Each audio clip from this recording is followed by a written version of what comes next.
Alléluia. Est-ce que vous êtes bien ce soir? Amen. Amen, on va prier. Je crois que Jésus a dit une parole qui est extraordinaire. Il a dit: ma maison, elle sera appelée une maison de prière. Donc c'est vrai qu'aujourd'hui, la maison de Dieu, ce n'est pas le lieu où on se réunit, mais c'est toi, Église. C'est toi, chrétien, chrétienne. Mais il est important, Seigneur, de remettre tout entre tes mains. Père, merci parce que nous avons cette grâce de pouvoir te prier, de pouvoir te parler, de pouvoir communiquer avec toi. Tu es celui qui est toujours qui nous entend. Merci pour cette grande histoire d'amour d'un père avec ses fils, ses filles. Pour nous qui sommes l'Église, Père, je prie maintenant dans le nom de Jésus, afin que l'atmosphère de ta présence règne dans ce lieu. Merci parce que j'ai conscience que dans ce temps où nous sommes, Seigneur, nous ne sommes pas seuls. Je crois véritablement que le monde spirituel est avec nous. Mais c'est toi qui es au-dessus de toute chose. Père, merci parce que tu es avec nous. Merci Saint-Esprit parce que je sais que tu es là. De la même manière que tu te faisais mouvoir au-dessus des eaux dès le commencement, je prie afin que tu puisses être renvoyé pour te laisser mouvoir dans ce lieu. Parce que notre but, Seigneur, ce soir, ce n'est pas seulement d'apporter un message, mais c'est que ce message puisse prendre vie dans le nom de Jésus. Amen. Lorsque tu parlais, Seigneur, des hommes qui n'étaient pas venus pour t'écouter sont repartis en disant ces paroles. Jamais homme n'a parlé comme cet homme. Alors, Seigneur, ce soir, prends toute la place. Je suis un peu intimidé par rapport à ce thème qui est le merveilleux nom de Jésus. Je me sens parfois peut-être incapable, limité, de pouvoir prononcer ton nom glorieux. Mais Seigneur, prends toute la place. C'est toi qui parles. Je m'efface. Prends toute la place. Saint-Esprit, sois à l'honneur de ce lieu. Je prie afin que tu illumines les yeux de nos cœurs, afin que nous puissions comprendre ce que tu veux nous communiquer. Merci parce que tu prends toute la place. Merci pour ce temps. À toi toute la gloire, Père. Amen. Amen. Amen. Alléluia. Il y a des temps, je voudrais passer plus de temps à prier qu'à parler. Parce que lorsqu'une parole est préparée par la prière, et qu'après avoir la parole, une fois qu'elle a été comme semée, elle doit être encore arrosée par la prière. Un conseil que je pourrais vous donner aujourd'hui: soyez des hommes et des femmes qui apprennent à aimer la présence de Dieu. J'ai réalisé quelque chose un jour, lorsque j'étais en train de prier, où j'étais là, je demandais à Dieu, je demandais à notre Père, à ce moment-là, qu'il puisse venir me visiter par sa présence. Et pendant ce temps de prière, est-ce que cela vous est déjà arrivé de sentir comme un mur lorsque vous priez? Et j'étais là et je demandais au Père sa présence, parce que j'aime sa présence. Et je t'invite à aimer sa présence. Et il me disait ces mots, dans la simplicité. Si toi tu aimes ma présence, retiens bien ce que je te dis. Dieu le Père aime ta présence. Il aime lorsque tu te places devant lui et que tu apprends à aimer sa présence. Lui, il aime ta présence. Il aime comme tu te places devant lui, lorsque tu te positionnes devant lui et que tu lui parles. N'aie pas honte de lui parler. C'est vrai qu'il est ce Dieu saint, ce Dieu d'amour, ce Dieu extraordinaire qui n'a pas de limite. Ceux qui, dans l'ancienne alliance, n'osaient pas prononcer son nom tellement il est grand, tellement il est pur, tellement il est vrai. Le Dieu tout-puissant et le Dieu tout-suffisant. Dans la dimension de la nouvelle alliance, première épître de Jean, chapitre 4, verset 8, il est le Dieu d'amour. Et ce Dieu d'amour est venu dans le corps d'un homme. La Bible dit qu'il est venu habiter parmi nous, plein de grâce, plein de vérité. Et son nom, il s'appelle Jésus. Les cieux des cieux ne peuvent le contenir tellement il est grand, tellement il est glorieux. Des anges sont dans le ciel, ils sont là, ils proclament sa sainteté. Ils disent: tu es saint, tu es saint, tu es saint. Et je crois, laissez-moi permettre un peu d'imagination, que lorsqu'ils prononcent la sainteté de Dieu, la sainteté de la personne de Jésus, alors ils ont la grâce de pouvoir découvrir une nouvelle facette de lui, parce qu'il est tellement riche, il est tellement merveilleux, il est extraordinaire, il s'appelle Jésus. Dans le ciel, ils l'adorent. Sous la terre, les ténèbres tremblent devant le nom de Jésus. Et sur la terre, il y en a qui l'ignorent. Mais je déclare que cela ne sera pas ton partage. Tu vas rester connecté, tu ne vas pas rester ignorant. Tu vas venir à la connaissance. La Bible dit que lorsque la parole s'est faite chair, Jésus, ce merveilleux nom qu'on appelle Jésus, la parole s'est faite chair. Il est venu habiter parmi nous, plein de grâce, plein de vérité. La Bible dit que la lumière, la connaissance est venue chez les siens, mais les ténèbres ne l'ont pas reçue, ils ne l'ont pas accepté. Le mot lumière et le mot connaissance sont associés ensemble. Et le mot ignorance et le mot ténèbres vont ensemble. Viens à la connaissance, viens à la lumière. Et cette lumière, elle a un merveilleux nom. Ce merveilleux nom s'appelle Jésus. Et c'est ce qu'on va voir ensemble. Alors tu peux te poser la question, mais qui est ce merveilleux personnage qu'on pourrait appeler Jésus ? Alors, bien que la Bible suffit pour pouvoir l'expliquer, je voudrais nous introduire par une petite histoire. Une petite image pour te faire comprendre qui est Jésus. Jésus, il est ce roi de gloire, le roi des rois, au-dessus de tous les rois de la terre.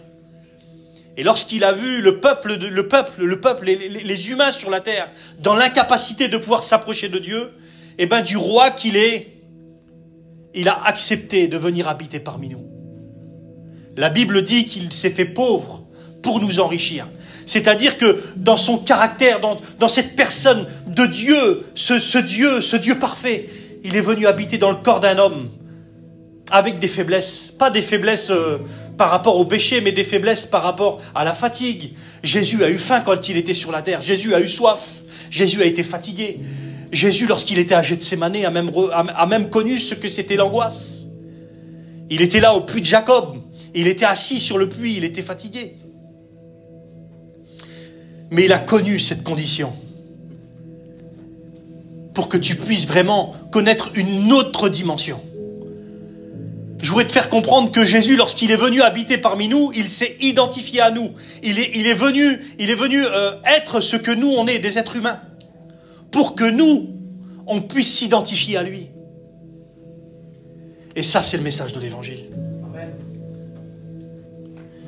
Alors, il y a eu l'être humain qui est venu, qui était là, qui a été créé, c'est Adam. Adam, la Bible dit que Dieu l'a créé de manière parfaite. La Bible dit que Dieu créa l'homme à son image, à sa ressemblance. Adam a été créé de manière parfaite parce qu'il était l'image de Dieu. Et si Dieu est parfait, l'image de Dieu l'est aussi. Mais voilà, il y a eu la décadence. Là où Adam était appelé à vaincre, il a échoué. Mais la bonne nouvelle que j'ai pour toi aujourd'hui, c'est que là où Adam a échoué, Christ a vaincu.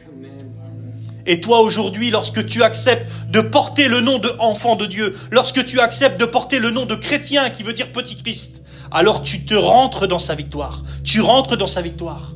Non pas seulement à travers tes actes, mais à travers l'acte que lui a fait de manière parfaite.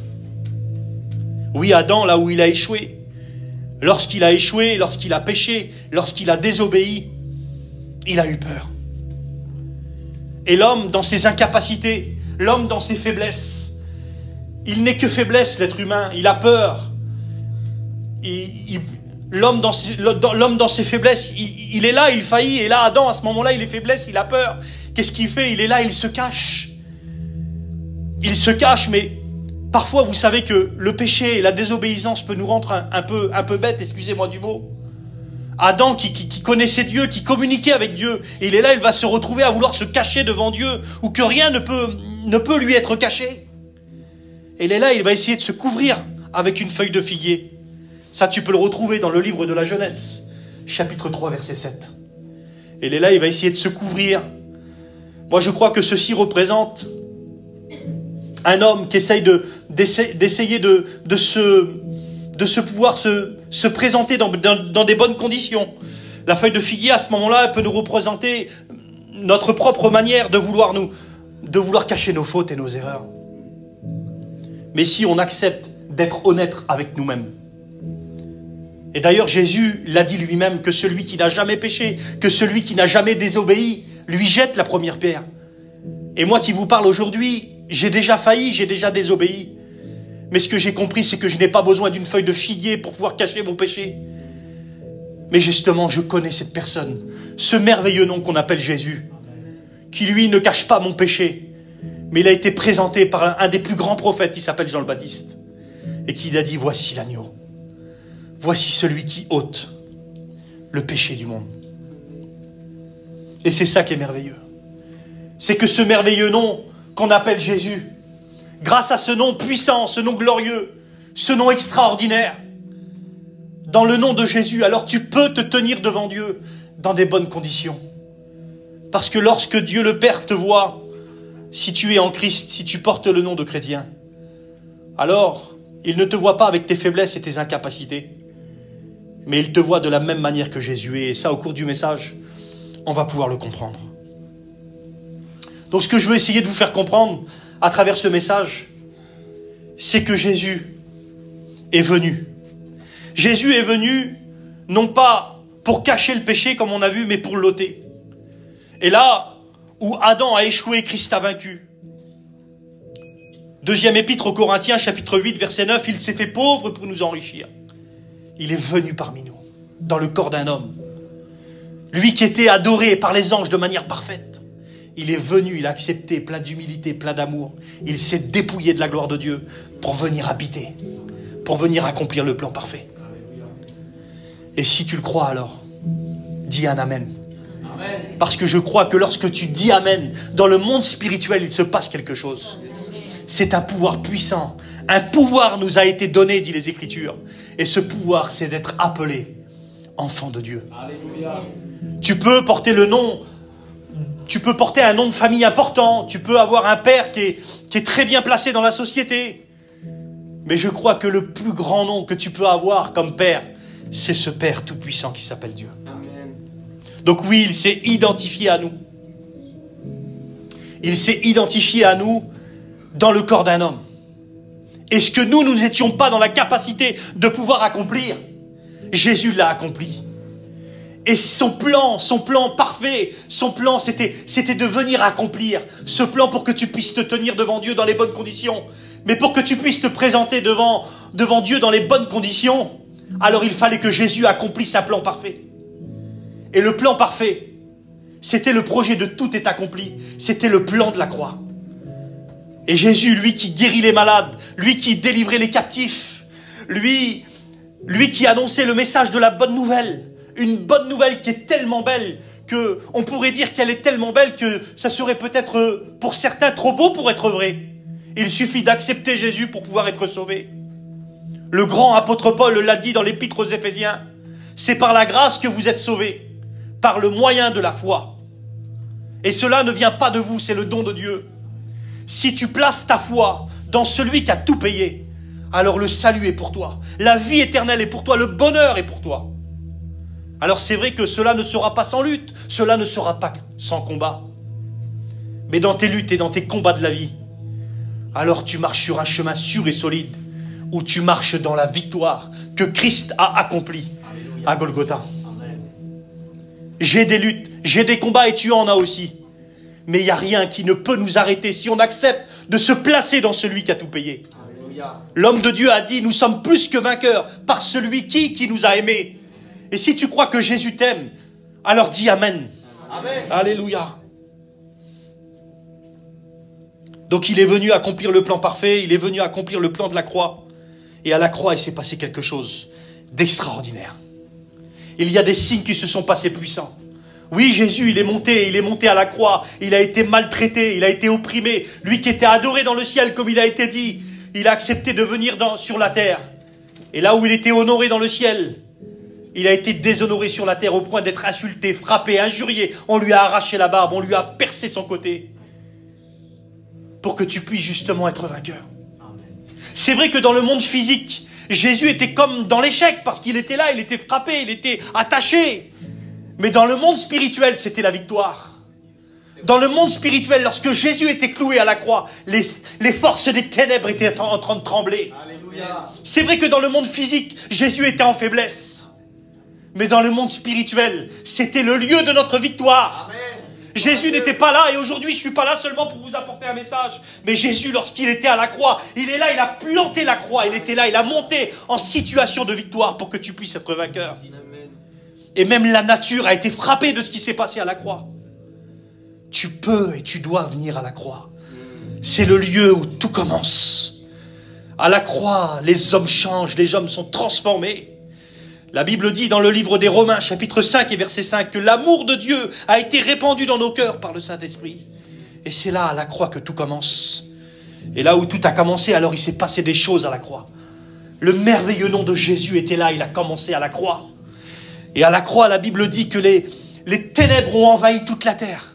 Non pas une partie de la terre, mais toute la terre a été dans l'obscurité totale. Dans la science, cela est comme impossible. Mais le Dieu Tout-Puissant rend les choses possibles. Et les ténèbres ont envahi toute la terre. Alors pourquoi? Il pourrait y avoir plein de significations. Mais j'ai voulu retenir celle-là pour vous. Il a porté ton obscurité. Il a porté tes ténèbres. Il a porté ton péché. Il a porté ta désobéissance. Il a porté ton incapacité. Il a porté tes faiblesses. Pourquoi? Pour que tu puisses entrer dans sa lumière. Pour que tu puisses entrer dans sa connaissance. Pour que tu puisses entrer en lui, le vainqueur. Et ça, c'est possible. C'est possible. Amen. Pourquoi? Parce qu'il a tout accompli. Qu'est-ce qui s'est passé à la croix? À la croix, la Bible dit que les rochers se sont fendus. Évangile de Matthieu, chapitre 27, verset 51. La Bible dit que les rochers se sont fendus. Qu'est-ce que cela pourrait-il représenter pour toi? Écoutez, l'être humain avec son intellect, avec ses capacités bien limitées, mais il faut le dire que parfois il y a certaines personnes qui ont certaines capacités. Mais je voudrais te dire que les rochers se sont fendus pour te faire comprendre qu'il est capable de casser tes fondations qui ne sont pas dans sa volonté, qui ne sont pas dans ta direction, dans la direction de Dieu. Il casse, il fend ce qui est dur. La parole de Dieu nous dit que sa parole, que ce que Dieu dit est un marteau qui brise ce qu'il y a de plus dur. Et à la croix, les rochers se sont fendus. La parole faite chair, crucifiée, elle est là, elle brise ce qu'il y a de plus dur dans ta vie. Alors peut-être tu te dis, je dois me présenter devant Dieu, mais j'ai tellement d'incapacités et j'ai tellement de faiblesses, il y a tellement de choses qui sont dures en moi. Je voudrais te dire que les rochers se sont fendus à la croix. Alléluia. Pourquoi? Il a cassé tes fondations pour pouvoir implanter les siennes. Laisse les fondations de l'évangile bâtir, construire ta vie. Un homme de Dieu a dit ces paroles un jour. Il a dit, on peut avoir des réussites dans la vie, et je vous encourage à avoir des réussites. Mais la véritable réussite que vous pourrez avoir dans votre vie, et réussir sa vie, c'est de trouver Jésus. Bien sûr qu'après, il y a des choses qui vont pouvoir continuer, et que Dieu va être au programme de pouvoir réussir dans votre vie, dans vos projets financiers, dans vos projets de vie de famille, dans vos projets pour trouver le bien-aimé ou la bien-aimée. Écoutez, réussir sa vie, c'est Jésus. Amen. Et à la croix, il s'est passé quelque chose d'extraordinaire. La Bible dit que le voile du temple s'est déchiré. Le voile du temple, c'est ce qui nous permettait, le voile, c'était ce qui séparait le lieu saint et le lieu très saint. Pour vous imaginer ça de manière rapide, le lieu très saint, c'était réservé à une élite d'hommes. Ce n'était pas tout le monde qui pouvait pouvoir entrer dans le lieu très saint. Mais la Bible dit que lorsque Jésus a tout accompli à la croix, le voile s'est déchiré de haut jusqu'en bas. C'est pour cela que Jésus est un merveilleux nom. Parce que lorsqu'il a tout accompli à la croix, alors le voile du temple s'est déchiré de haut jusqu'en bas. De manière à faire comprendre qu'il se déchire d'abord vers le haut, pour faire comprendre que c'est Dieu lui-même qui l'a fait et qui l'a accompli. Amen. L'être humain n'aurait pas pu le faire de manière légale et de manière parfaite. Mais Jésus l'a fait. À la croix, le voile du temple s'est déchiré pour que justement tu puisses entrer dans la présence de Dieu. Le lieu très saint était réservé à une élite d'hommes, à une élite de personnes. Mais à travers le sang de la nouvelle alliance en son sang, la Sainte Seine, le vin qui représente son sang, la coupe qui représente son sang, te permet de pouvoir entrer dans la présence de Dieu.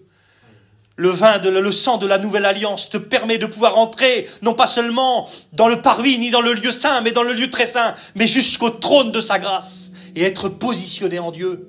Et ça, c'est pas mes paroles à moi, c'est l'évangile, c'est la Bible. Amen. Un chrétien, s'il n'est que faiblesse, c'est lorsqu'il ne puise ses forces en lui, mais lorsqu'il accepte de puiser ses forces en Jésus, alors il devient fort. Paul le disait à Timothée, il lui donnait un conseil, fortifie-toi dans la grâce qui est en Jésus-Christ. La grâce, c'est une source extraordinaire, une source puissante. Et je vous invite à pouvoir aller épuiser. Parfois, je suis fatigué, je suis chargé moi aussi. Mais lorsque je puise mes forces en lui, alors tout devient possible. Alléluia. Tout est possible avec Jésus n'est pas le slogan d'une association. Non, pas du tout. C'est le nom de Jésus. Tout est possible avec Jésus. Non pas avec un homme. Non pas avec un homme parce qu'il prend un billet d'avion et qu'il vient ici. Non, pas du tout. Dans le nom puissant de Jésus, c'est possible. Amen. Et c'est pour cela que le voile du temple a été déchiré. Et le voile du temple a été déchiré aussi pour une chose. La Bible dit dans le 2e épître aux Corinthiens, chapitre 4 et verset 4, que le Dieu de ce siècle a aveuglé l'intelligence des hommes. L'homme sans Dieu est aveugle. L'homme avec Dieu retrouve la vue. Et la Bible dit que le Dieu de ce siècle, le diable et tous ses démons aveuglent les hommes pour pas qu'ils ne voient briller la splendeur de l'évangile, pour pas qu'ils ne voient briller le merveilleux nom de Jésus qui vous est prêché aujourd'hui. Mais à la croix, le voile d'aveuglement que l'ennemi a dressé a été déchiré. Et tu peux entrer alors dans la présence de Dieu. Et comme il a été dit dès le commencement, Dieu aime ta présence. Dieu veut que tu traverses le voile. Dieu veut que tu entres dans sa présence à travers les mains percées de Jésus. Souvent de fois, j'ai essayé, et je demande pardon encore à Dieu, j'ai essayé de me présenter devant Dieu avec mes propres œuvres. Et lorsque mes œuvres étaient bien faiblesses, alors j'étais comme dans l'incapacité de pouvoir entrer dans la présence de Dieu. Et je me retrouvais un peu comme Adam. J'étais là, j'avais comme peur de Dieu. Bien que la crainte est toujours là, le respect de Dieu est toujours là. Mais aujourd'hui, j'ai compris que je dois entrer dans la présence de Dieu, dans le lieu saint, dans le lieu très saint et au trône de sa grâce, à travers son sang. C'est ça la croix. C'est ça le merveilleux nom de Jésus. Mais il s'est passé encore plein de choses à la croix. La Bible dit que les sépulcres se sont ouverts. Il faut entrer dans le domaine du miracle pour que des sépulcres puissent s'ouvrir et que des personnes puissent en sortir. À la croix, Jésus est mort et d'autres ont ressuscité. La mort n'a pas eu le dernier mot parce que des personnes sont ressuscitées. La mort n'a pas pu le garder parce que le 3e jour, il est ressuscité. C'est l'évangile, c'est la bonne nouvelle. C'est ça l'évangile.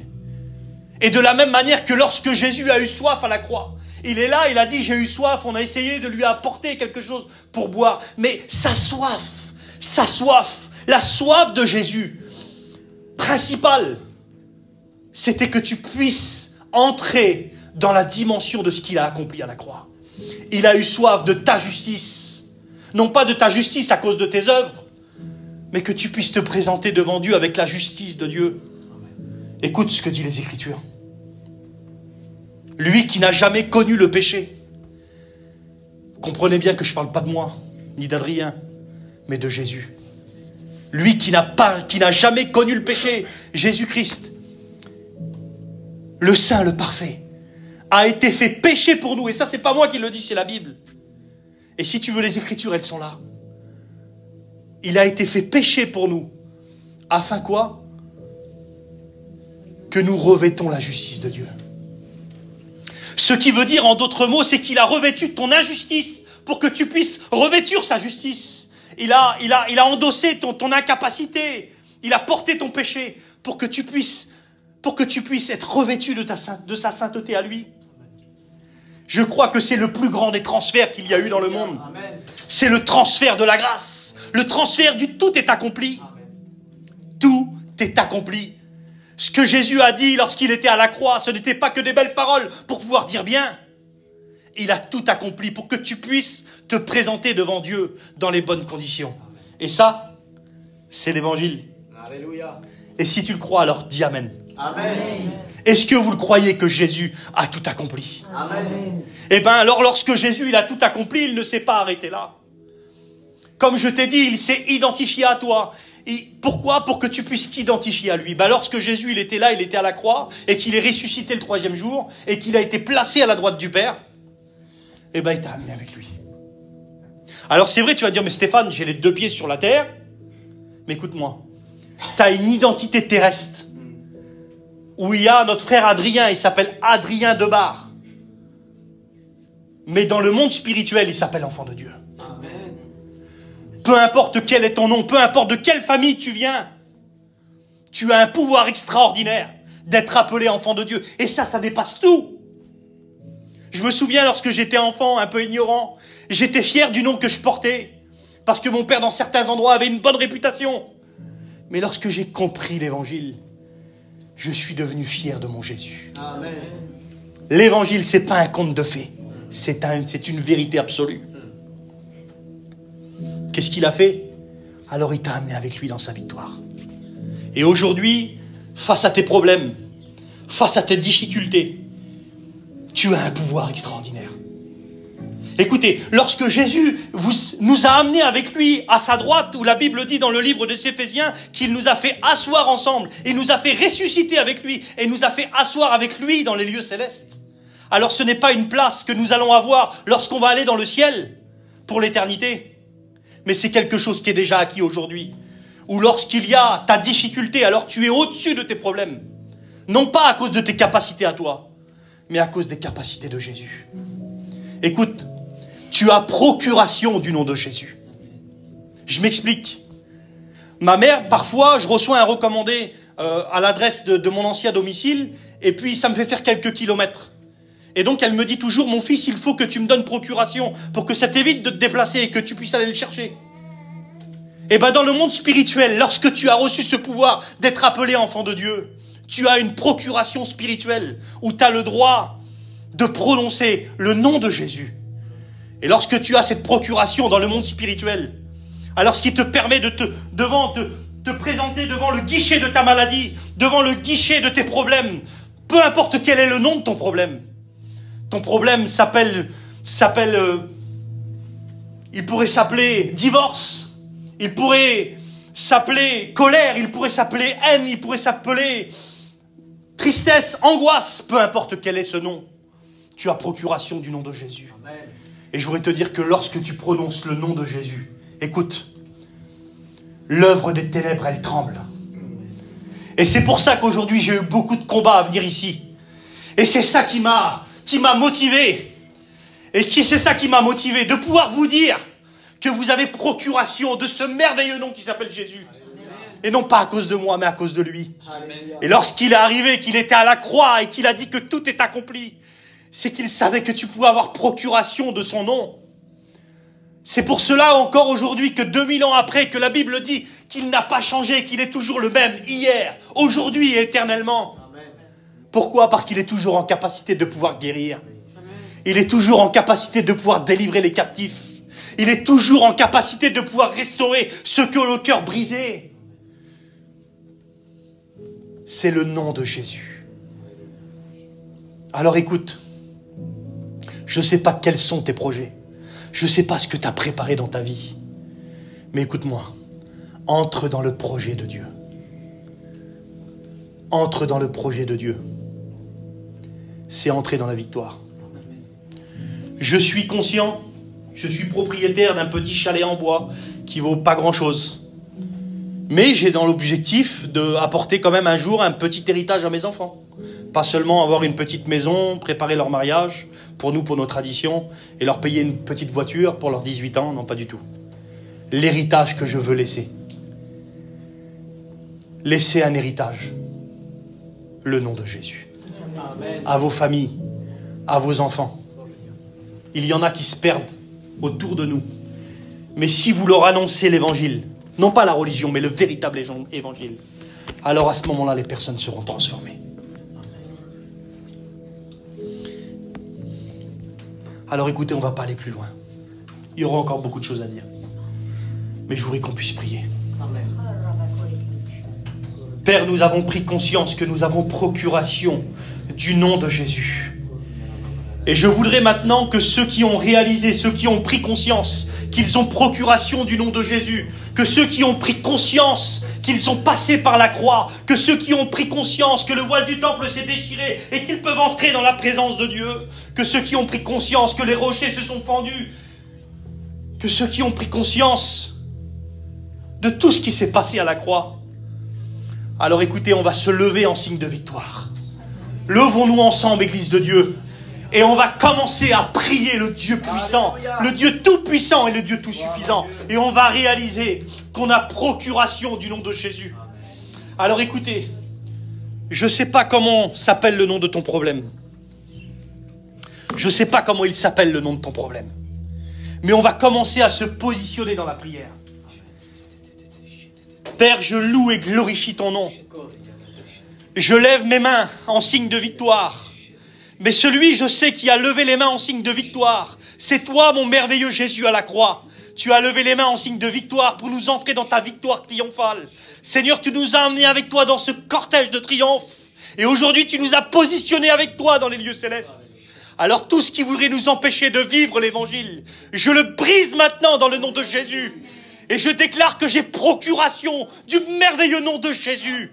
Et que tout ce qui voudrait empêcher la volonté de Dieu de s'établir dans ce lieu soit brisé dans le nom de Jésus. Que tout ce qui voudrait empêcher les personnes qui sont là, qui sont blessées dans leur cœur, empêcher de trouver cette restauration, soit brisé. Et que la grâce coule pour la restauration. Que tout ce qui voudrait empêcher les personnes qui sont malades dans leur corps de pouvoir être guéries, j'appelle la guérison. J'appelle la guérison maintenant dans le nom de Jésus. Oui, cette parole avait été annoncée dans Ésaïe chapitre 53, que c'est par ces meurtrissures que nous sommes guéris. Mais cela est accompli maintenant à la croix parce que nous avons procuration du nom de Jésus, ce nom au-dessus de tous les noms. Ce nom que dans le ciel des milliers d'anges l'adorent, que celui sous la terre, ça tremble. Aujourd'hui, ça bouge dans le monde spirituel. Et la bénédiction est dans ce lieu. Alors positionne-toi dans la prière. Et commence. Rappelle-toi de ce qui a été dit au commencement. Il aime ta présence. Il aime entendre ta voix. Tu peux le prier, tu peux lui parler. C'est vrai que la prière, ça se passe seul, mais ça peut se passer ensemble. Notre frère Chris dit ces paroles, et je trouve que ces paroles-là devraient être écrites dans l'évangile. Que si un vaut 1000, deux vaut 10 000, eh ben on est ensemble, on va remporter la victoire. Mais n'oubliez pas, cette victoire se trouve dans le nom de Jésus. Alléluia. Oh, Rikabasso.